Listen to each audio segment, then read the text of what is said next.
magazine de décryptage de l'actualité méditerranéenne. Sommaire, littérature. Quel rôle joue-t-elle en Méditerranée? Comment voyage-t-elle d'une rive à l'autre? Élément de réponse avec notre invité Bernard Biancarelli des éditions Albiane. Parole d'auteur, la Méditerranée cette fois comme source inépuisable d'inspiration. On en parle avec nos grands témoins de la semaine. Résistance, ce sera le mot de la fin, direction la Tunisie. 10 ans après la révolution de Jasmin, une partie de la jeunesse est de nouveau dans la rue pour dénoncer la situation économique et sociale du pays. Génération Méditerranée, l'hebdo, ça commence maintenant.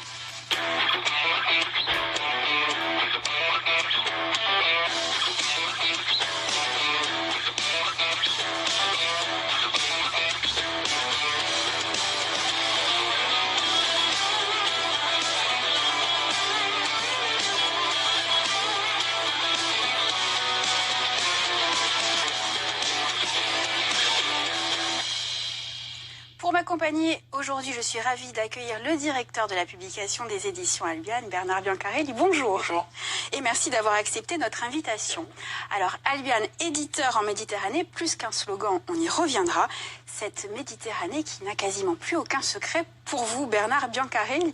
Vous êtes psychologue clinicien de formation. Votre parcours universitaire vous conduira vers les sciences politiques option monde arabe pour entamer une thèse sur l'ethnopsychiatrie en Méditerranée dirigée par le spécialiste des religions Bruno Etienne. Puisqu'une option que vous avez fait du monde arabe une réalité, vous passerez ainsi un peu plus d'1 an au Caire pour apprendre la langue, puis 2 ans et demi à Tunis. Mais votre périple ne s'arrête pas là, vous irez à Istanbul, à Rome, à Tripoli, en Libye. Bernard Biancarelli, vous êtes un Méditerranéen convaincu et pratiquant. Oui. Ce qui est plutôt rare. Oui, dit comme ça, oui, effectivement. Ça m'impressionne moi-même, je dois avouer. Alors, après avoir parcouru ce bassin méditerranéen, vous essayez en tant qu'éditeur d'en capter l'esprit pour les mettre, ou pour le mettre plutôt en mots et en pages. Alors, l'esprit, il vient tout seul, parce qu'on est quand même en plein milieu de la Méditerranée, donc ce serait vraiment très étonnant de ne pas faire un peu de Méditerranée tout en étant au cœur. Mais il est vrai que nous avons essayé, ma venue d'ailleurs à Albiane était aussi basée là-dessus, c'est-à-dire une présence plus forte, plus affirmée dans notre bassin de vie naturel qui est voilà, cette Méditerranée qui nous entoure. Alors, quelle définition vous lui donnez justement à cette Méditerranée? Alors, pour moi, essentiellement, je n'avais jamais pensé à ça, à donner une définition, parce que c'est très difficile de donner une définition, c'est plutôt un concept qu'une réalité, à part géographique évidemment. Pour moi, c'est une matrice. Voilà, je dirais que c'est plutôt une matrice. Et d'ailleurs, Niccolò Tommaseo, par exemple, va chercher, met dans la bouche de Sampiero Corso au XIXe siècle l'idée que la Corse est au cœur de In grembo al mare Tirrene, et donc au cœur de la matrice tyrénienne. Voilà. Et donc pour moi, en réalité, c'est un endroit qui génère de la civilisation, qui génère de la culture, qui génère de la littérature. Donc voilà, naturellement. Alors, cette littérature, il existe bien sûr des grandes thématiques communes et partagées entre les différentes régions, les différents pays de la Méditerranée, mais peut-on parler d'un style méditerranéen? Alors, à mon avis, c'est compliqué. C'est compliqué de dire un style, parce que la particularité de la Méditerranée, c'est d'avoir généré des civilisations plurielles, différentes. Elles se sont installées au bord elles sont nées et se sont installées. Il y a au moins la latine, la grecque et l'arabe. Il y a 3 religions qui sont nées sur ces bords, donc ça crée des structures sociales, des structures mentales très particulières, ça c'est sûr et certain. Pas de langue commune? Pas de langue commune, mais pas de langue commune jusqu'à un certain point. Parce que jusqu'au XIXe siècle, il y a la lingua franca, qui est la langue du commerce.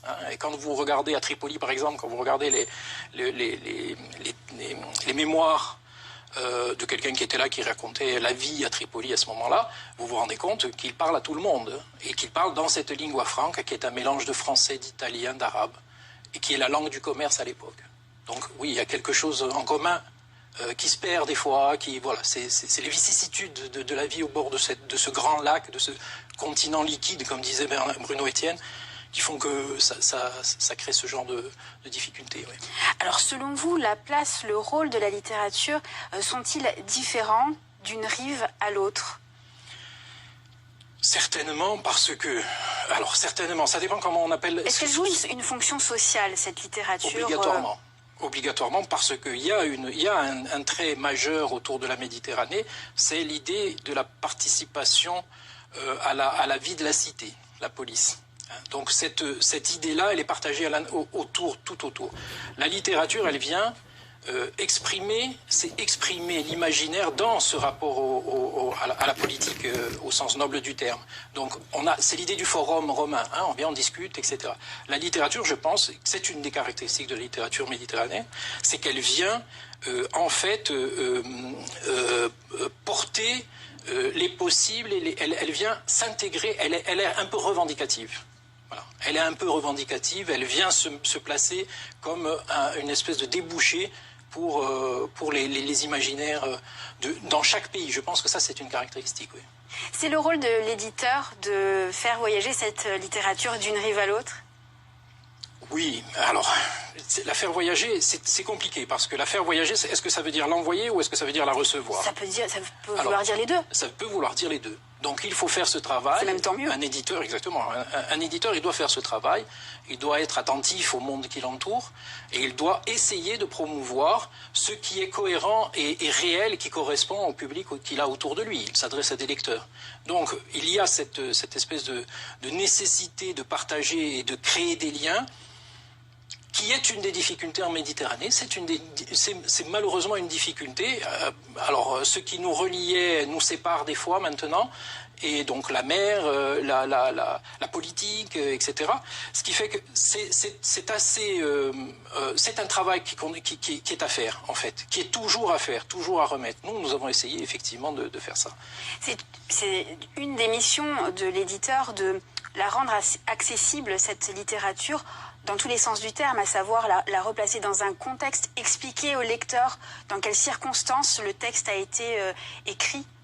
Alors, oui, certainement, il faut que... Entre autres. Et oui, alors nous devons essayer de trouver ce qui peut passer d'un auteur vers le lecteur, quel que soit le sujet, c'est pas forcément pour la Méditerranée. Et c'est vrai que nous accompagnons les ouvrages que nous promouvons, parce que il y a une espèce d'urgence à installer la culture, un certain type de culture. Cette culture que l'on pensait, notamment la culture par le livre, j'entends par le livre, que l'on pensait en déshérence un peu jusqu'à il y a peu, est en train de revenir en grâce. Donc oui, c'est un rôle majeur. Pour moi, l'édition, c'est un média. Et il a les mêmes responsabilités que n'importe quel autre média. Il ne doit pas raconter n'importe quoi sur la vie des gens, il doit être cohérent avec le monde dans lequel il est et essayer de tracer des lignes de progression, puisque c'est ça qui intéresse le public, c'est comment on va vivre demain. Alors comment Albian incarne-t-elle cette Méditerranée? Vous avez publié, vous avez collaboré à de nombreux projets. Alors ça remonte à il y a très loin. Nous avions publié avant même que je n'arrive la Méditerranée en devenir, qui était un colloque, etc. Donc nous avons participé.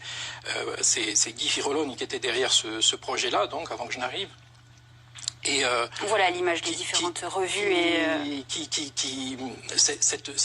cette stratégie-là méditerranéenne, j'ai été embauché pour cela, moi-même, parce que à cause du parcours dont vous parlez, c'est-à-dire essayer d'ouvrir le plus possible. Nous avons travaillé à des collections qui étaient partagées avec le CCU, donc le Centre culturel universitaire, et nous avons travaillé aussi de plus en plus avec l'Italie, notamment, parce que ce sont nos voisins naturels et que... Alors là, vraiment, on se rend compte quand on va en Italie et qu'on regarde l'édition italienne que nous avons des passages, des choses en commun, pas tout, et on a de grandes différences aussi.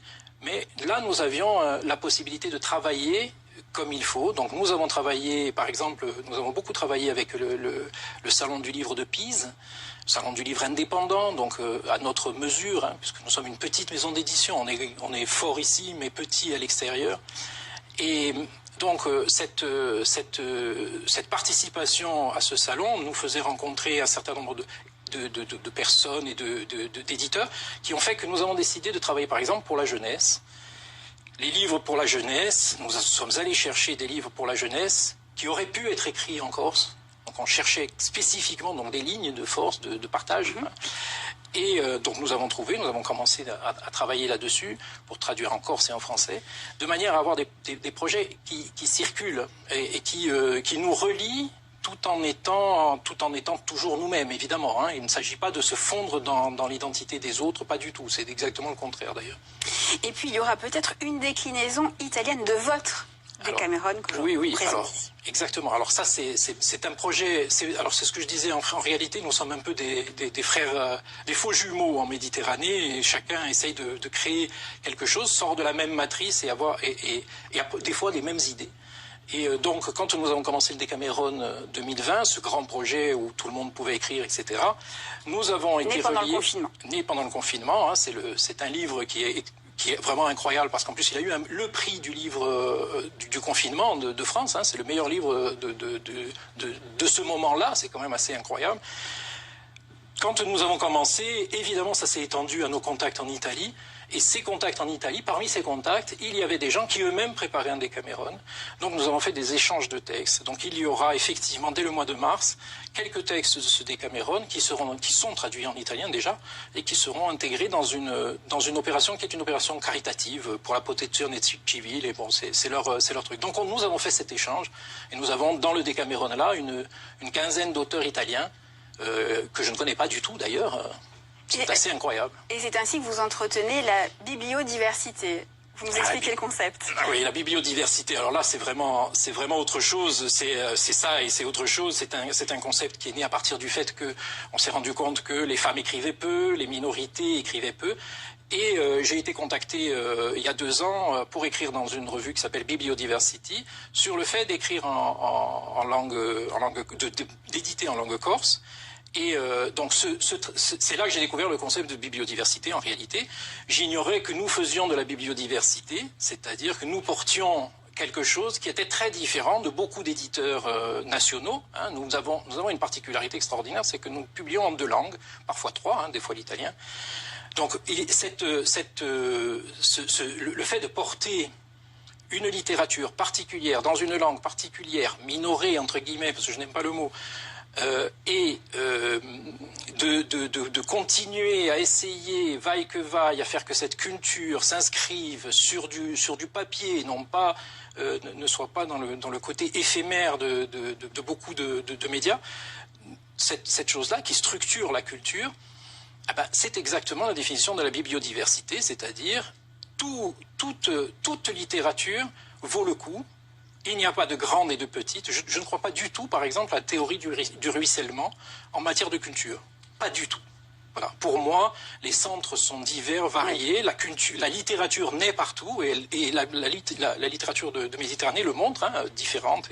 Alors, dans ce cadre-là, est-ce que la Corse pourrait être une plateforme de la littérature méditerranéenne? Alors, on est tout petit. Encore une fois, il faut vraiment revenir à notre modestie naturelle, hein, on va dire. On est tout petit. Mais il est vrai que la Corse, par son histoire, par sa position au centre de la Méditerranée occidentale, moi, je suis persuadé qu'elle a un rôle à jouer en tant que zone frontière, zone de passage.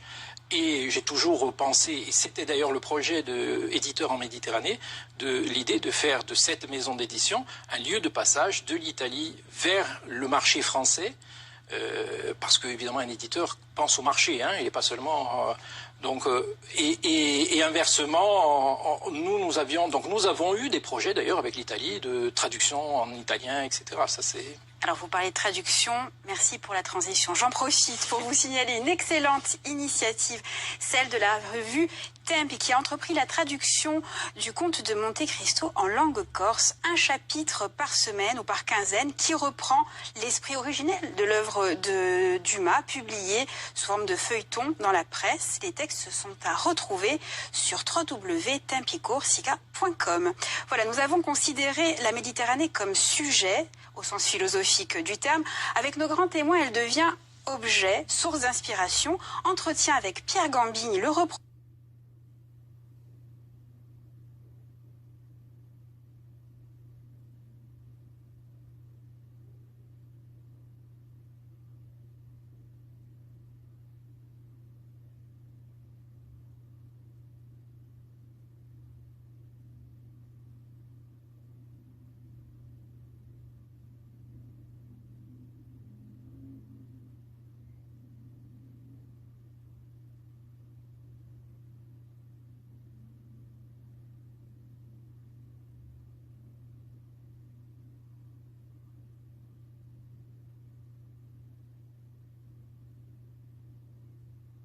producteur de la nouvelle émission littéraire de Via Stile Libraria, et l'invité du premier numéro, l'écrivain sarde Alessandro De Rome. On regarde.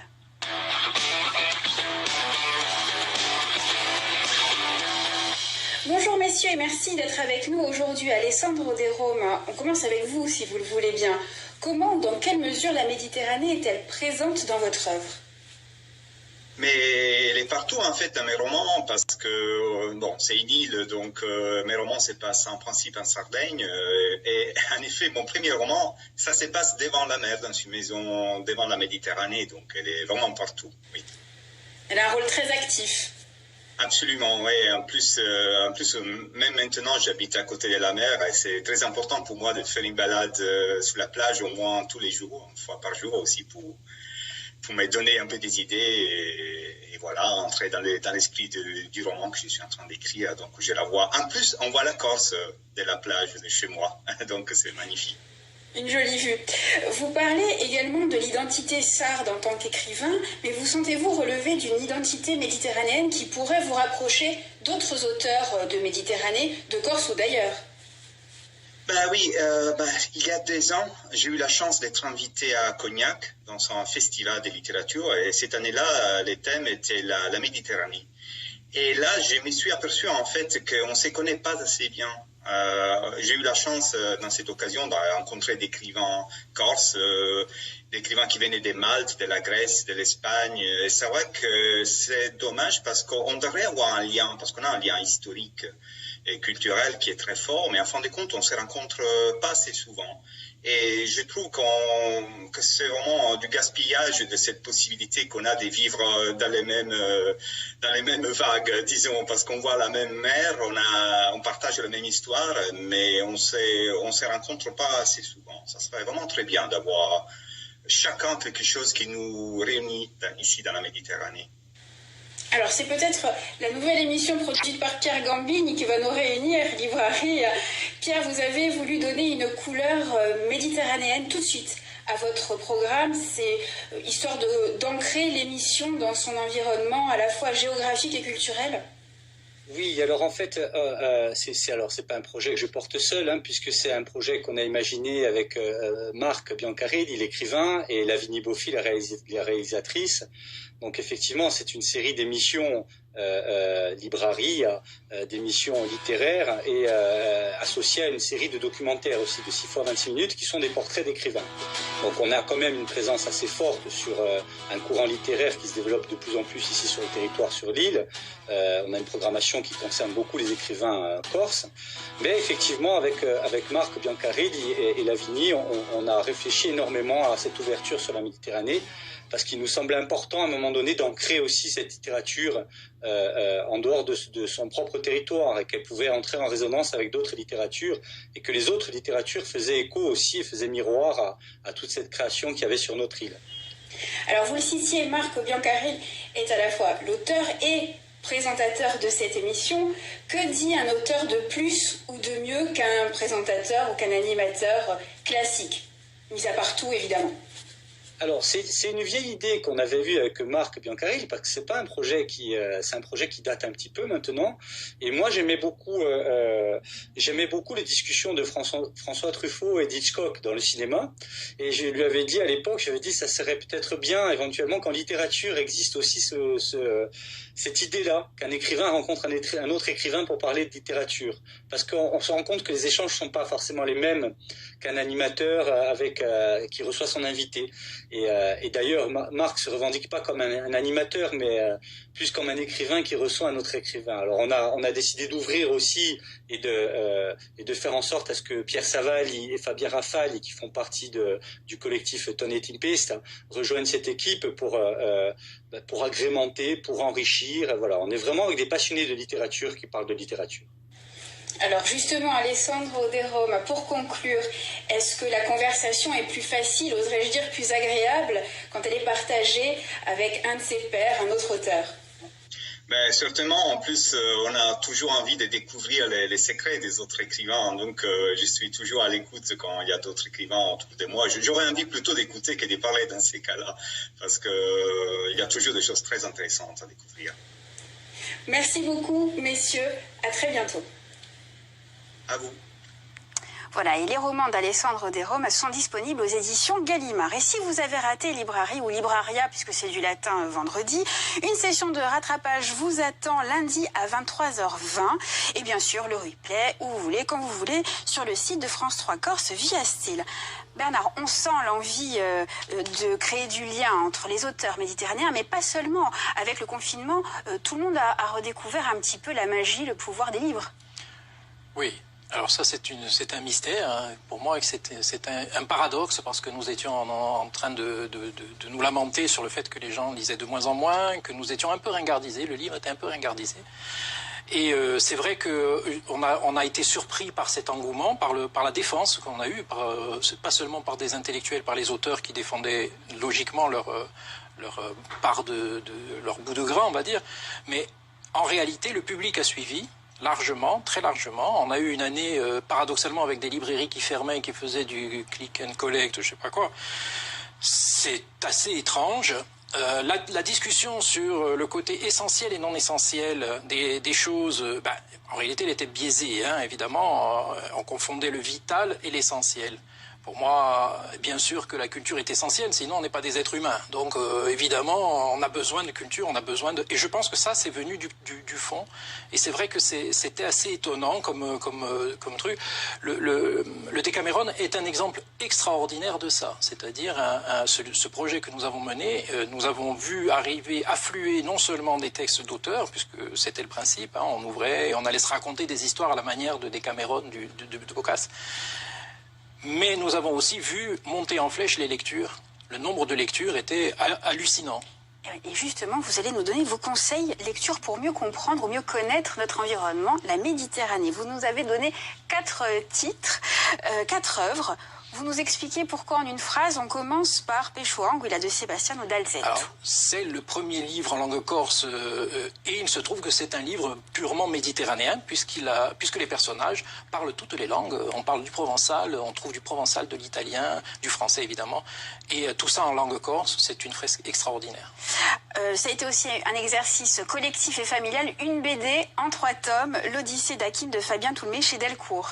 Extraordinaire. Je l'ai commencé, donc du coup, c'est mon fils de 15 ans qui m'a dit « Papa, il faut que tu lises absolument ça ». C'est l'odyssée d'une famille syrienne qui traverse tout ce qu'on a vu à la télé sans comprendre exactement. Et là, on est exactement dans le cœur du sujet de ces gens qui ont le courage de partir, parce qu'on dit souvent qu'ils fuient ou qu'ils ont le courage de refaire leur vie. Le Guépard de Giovanni Tommaso di Lampedusa chez Point. Alors, évidemment, il fallait un chef-d'œuvre parmi les 4. Et merci pour ça. Voilà, donc évidemment, le Guépard montre une caractéristique méditerranéenne aussi, c'est le poids de l'histoire, le poids de ce que nous avons sur les épaules, cette histoire qui est longue, qui est chargée et qui est magnifiée par Giovanni Tomasi de Lampedusa. Et le Decameron de Boccace chez Diane de Villiers. Alors oui, c'est celui-là parce que Diane de Célier. Alors comme je l'ai relu pour l'occasion. Et c'est une fresque extraordinaire par petits bouts, par petites histoires de cette extraordinaire expansion du commerce florentin. Et alors le plaisir est général, il y a du plaisir de lecture évidemment pur, mais il y a des histoires, il y a de l'érotisme, il y a tout. Il y a tout. Allez, en bref, dans le reste de l'actualité, cette semaine, moins de poésie, plus de politique. Mercredi, c'est l'historien Benjamin Stora qui a remis au président Emmanuel Macron son rapport sur, je cite, le chemin accompli en France sur la mémoire de la colonisation et de la guerre d'Algérie. Un rapport commandé en juillet dernier par l'Élysée, une trentaine de préconisations pour réconcilier les mémoires. Pas d'excuses ni de repentance, mais une reconnaissance de la coopération et de la pédagogie. On y reviendra. Ce dimanche 24 janvier, les Portugais sont appelés aux urnes pour élire leur président. Si le sortant Marcelo Rebelo de Sousa est le grand favori, le jeune André Ventura, qu'on voit là à l'écran, chef du parti populiste Chega, continue son chemin après avoir obtenu un siège au Parlement en 2019. Il est crédité de 8% des intentions de vote pour le scrutin. Il a en outre reçu le soutien de Marine Le Pen, l'extrême droite qui ne s'est jamais aussi bien portée au Portugal depuis la chute de la dictature de Salazar en 1974. Voilà, nous passons au mot de la fin.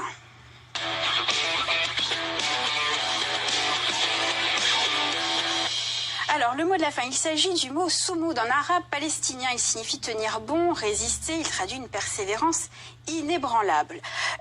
On pourrait peut-être l'utiliser pour les événements qui se sont déroulés cette semaine en Tunisie. 10 ans après la révolution de Jasmin, une partie de la jeunesse est de nouveau dans la rue. Malgré le confinement général, des heurts ont éclaté entre les manifestants et les forces de l'ordre. On va voir le président Kais Saied s'adresser aux manifestants. Voilà. Alors, selon l'agence Reuters, pas de revendications claires exprimées ou de soutien politique qui pourrait faire perdurer le mouvement.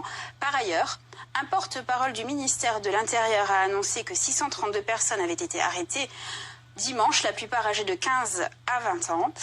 Si la Tunisie a avancé vers la démocratie, la situation économique et sociale s'est détériorée. Le pays serait au bord de la faillite. Alors, Bernard Biancarelli, vous avez appris l'arabe notamment au Caire et en Tunisie. Qu'est-ce que ça vous inspire, ces événements ? Pour moi, c'est une déchirure parce qu'évidemment, quand on voit ces sociétés qui sont des sociétés... Et quand vous vivez là-bas, vous voyez bien que vous êtes frères et qu'il n'y a pas aucun problème. Humainement, c'est tout à fait vivable. Et de voir ces difficultés sociales, politiques, s'additionner pour que personne ne puisse s'en sortir, c'est vraiment une désespérance pour moi, vraiment. Merci beaucoup Bernard Biancarelli d'avoir été notre invité. Merci à vous de nous avoir suivis. On se retrouve la semaine prochaine, même endroit, même heure. Et puis si vous avez hâte de nous retrouver, il y a le replay. Merci beaucoup, salut.